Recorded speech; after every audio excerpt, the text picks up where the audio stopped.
तो आज हम धर्म को एक बिल्कुल अलग नजरिए से देखने वाले हैं, एक सोशियोलॉजिस्ट की नज़र से। हम इसकी एक तरह से समाजशास्त्री चीरफाड़ करेंगे।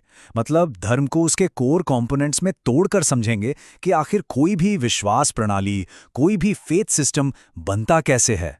तो सवाल ये उठता है कि आस्था के वो एसेंशियल बिल्डिंग ब्लॉक्स हैं क्या?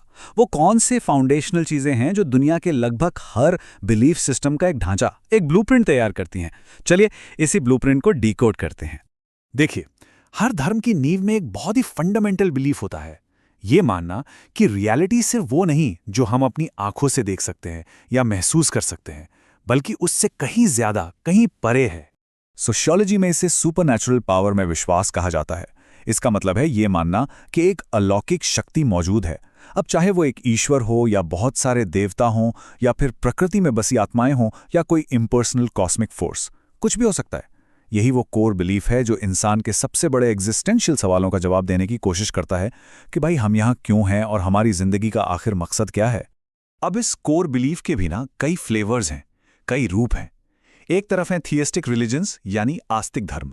यहाँ एक पर्सनल सचेत ईश्वर की धारणा है जिसने इस ब्रह्मांड को बनाया है और वो इसमें सक्रिय रूप से शामिल भी है। जैसे कि क्रिश्चियनिटी, इस्लाम और जुडाइज्म इसके क्लासिक उदाहरण हैं। इसके बाद आते हैं पॉलीथियस्टिक रिलीजन्स या कह लें बहुदेववादी धर्म। यहाँ सुपरनैचुरल पावर किसी एक हस्ती में नहीं बल्कि कई देवी देवताओं में बटी हुई है और हर देवता का अपना एक डोमेन और अपनी जिम्मेदारियां होती हैं। जैसे प्राचीन यूनान का धर्म या फिर आधुनिक हिंदू धर्म इसके बेहतरीन उदाहरण हैं। फिर एक और बड़ा दिलचस्प रूप है एनिमिस्टिक रिलीजन्स का। इनमें यह माना जाता है कि जो डिवाइन पावर है वो किसी देवता के रूप में आसमान में नहीं बल्कि हमारे चारों ओर प्रकृति में ही मौजूद है। पेड़ों में, नदियों में, पहाड़ों में, जानवरों में। कई इंडिजिनस संस्कृतियों का ये एक फंडामेंटल बिलीफ रहा है। और आखिर में नॉन थियस्टिक रिलीजन्स भी हैं। ये किसी क्रिएटर गॉड पर फोकस करने के बजाय एक इम्पर्सनल कॉस्मिक लॉ पर ध्यान देते हैं। जैसे धर्म का सिद्धांत, यहाँ ब्रह्मांड को चलाने वाला कोई पर्सनल ईश्वर नहीं बल्कि एक सार्वभौमिक नियम है, एक यूनिवर्सल लॉ है। बौद्ध धर्म के कुछ स्कूल इसका एक प्रमुख उदाहरण है। ठीक है, तो सुपरनैचुरल पावर में बिलीफ तो हो गया, ये पहला कंपोनेंट था। पर सवाल यह है कि इंसान इस हायर पावर से एंगेज कैसे करता है, उससे जुड़ता कैसे है। सोशियोलॉजिस्ट इसे एडजस्टमेंट की प्रक्रिया कहते हैं, मतलब उस शक्ति के साथ तालमेल बिठाने का तरीका। और ये एडजस्टमेंट कई तरीकों से होता है।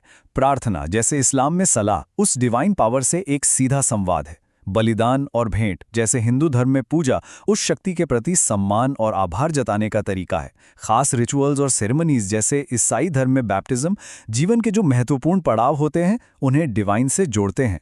और सिर्फ यही नहीं, अमोरल कोड जैसे द 10 कमांडमेंट्स को फॉलो करना भी उस अलौकिक शक्ति की इच्छा के साथ अपनी जिंदगी को अलाइन करने का एक तरीका है।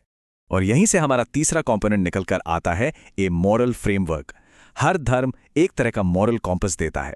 ये सिर्फ ये नहीं बताता कि क्या सही है और क्या गलत, बल्कि ये भी डिफाइन करता है कि डिवाइन के साथ इस हार्मोनियस रिश्ते में दरार कब और कैसे पड़ती है। इस दरार को समझाने के लिए अक्सर पाप या सिन का कॉन्सेप्ट इस्तेमाल होता है। सोशियोलॉजिकली देखें तो ये सिर्फ कोई गलत काम या कोई लीगल क्राइम नहीं है, ये एक स्पिरिचुअल ट्रांसग्रेशन है। एक ऐसा काम, सोच या अवस्था जो इंसान और डिवाइन के बीच के तालमेल को, उस हार्मनी को तोड़ देती है। It's a state of being out of alignment. अब इस स्लाइड में जो बात दिलचस्प है वो है इस मॉरल फ्रेमवर्क की अलग अलग व्याख्या। एक तरफ अब्राहमिक धर्मों में पाप को ईश्वर की मर्जी के खिलाफ एक नाफरमानी, एन एक्ट ऑफ डिसोबीडियंस के रूप में देखा जाता है। वहीं दूसरी ओर धार्मिक धर्मों में कर्म का सिद्धांत है। यहां कोई एक्शन इसलिए गलत नहीं है क्योंकि उससे कोई भगवान नाराज हो जाएगा, बल्कि इसलिए कि वो कॉज एंड इफेक्ट के यूनिवर्सल लॉ को वायोलेट करता है, जिसका नतीजा आपको भविष्य में भुगतना पड़ेगा। अच्छा, अगर सिन या कर्मा जैसी कोई प्रॉब्लम है तो जाहिर है धर्म उसका सॉल्यूशन भी देगा। और यही हमारा चौथा और शायद सबसे क्रूशियल कंपोनेंट है, द पाथ टू सैल्वेशन, यानी मुक्ति का मार्ग। जैसा कि ये कोट कहता है, साल्वेशन या मुक्ति उस टूटे हुए सामंजस्य को फिर से पाने का एक रास्ता है। यह इंसान की उस गहरी इच्छा का जवाब है जिसमें वो दुखों से छुटकारा चाहता है, जीवन का परम अर्थ जानना चाहता है और एक बेहतर भविष्य की कामना करता है। This is the ultimate aim. और ये स्लाइड इस प्रॉब्लम सॉल्यूशन डायनामिक को बहुत ही शानदार तरीके से दिखाती है। देखिए, ईसाई धर्म में प्रॉब्लम है पाप और ईश्वर से दूरी, और गोल है विश्वास के जरिए वापस हार्मनी पाना। इस्लाम में प्रॉब्लम है अल्लाह की अवज्ञा, और गोल है सबमिशन के जरिए जन्नत हासिल करना। हिंदू धर्म में प्रॉब्लम है जन्म मृत्यु का चक्र यानी संसार, और गोल है मोक्ष। और बौद्ध धर्म में प्रॉब्लम है दुनिया का दुख और हमारी इच्छाएं, और गोल है 8 फोल्ड पाथ पर चलकर निर्वाण पाना। अच्छा, अब तक हमने एब्स्ट्रैक्ट आइडियाज की बात की, विश्वास, नैतिकता, मुक्ति। पर धर्म सिर्फ विचारों में नहीं रहता, राइट? उसे जमीन पर उतरना होता है, उसे फिजिकल बनना होता है। और यहीं से आते हैं हमारे अगले कंपोनेंट्स, जो फेथ को टैंजिबल यानी मूर्त रूप देते हैं। इन्हें हम सीक्रेट थिंग्स या पवित्र वस्तुएं कह सकते हैं। ये बिलीफ के लिए एंकर का काम करती हैं।